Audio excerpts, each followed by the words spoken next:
At night, when the other engines are tucked away in their sheds, you can still hear the faraway call of an engine's whistle and the clickety-clack of train wheels turning. This is the sound of the post train. One train is pulled by Thomas and the other by Percy, as the loads are too heavy for one engine to do the work alone. The post is loaded into trucks at both the harbours, and the engines pull their trains through the silent stations, delivering their precious loads. On a clear night, a big shiny moon brightens their journey, but often Thomas and Percy can't even see the stars. But whatever the weather, lamps along the track always light their way. One night, Percy was waiting at the junction. The main line train was late. At last, Henry arrived. "Sorry," he puffed. "The mail boat from the mainland was delayed." "Come on, Percy," said his driver. "Let's make up for lost time." Percy puffed along as quickly as he could, but the sun was already rising as he finished his work.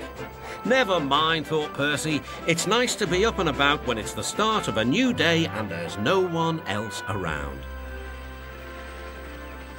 Percy was not alone for long.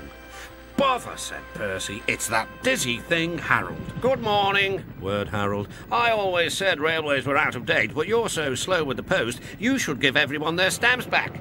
Post haste." Percy was too tired to explain. "Bird brain," he muttered. "Good morning, Percy," called Duck. "You're up early." "No, you're wrong," sighed Percy. "I'm back, tired and late." He rolled into the shed and fell asleep almost before his buffers touched the bar. His driver decided to set off early that evening.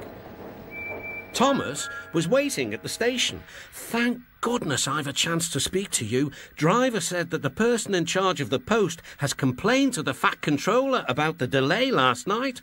"But that wasn't my fault," replied Percy. "I know," said Thomas, "and so does the Fat Controller, but this post person wouldn't listen. Tonight we'll just have to be quicker than ever before." The engines were just leaving the station when they heard a familiar buzzing. "I say, you two, there's news flying about." "Where?" puffed Percy. "All over the place. They're going to scrap the post train and use me instead. Wings work wonders, you know, always."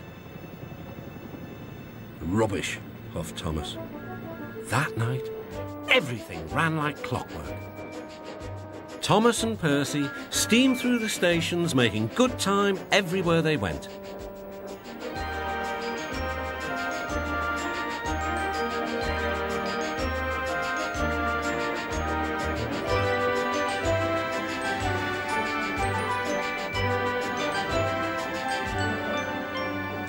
At a station, Thomas noticed a man looking cold and worried.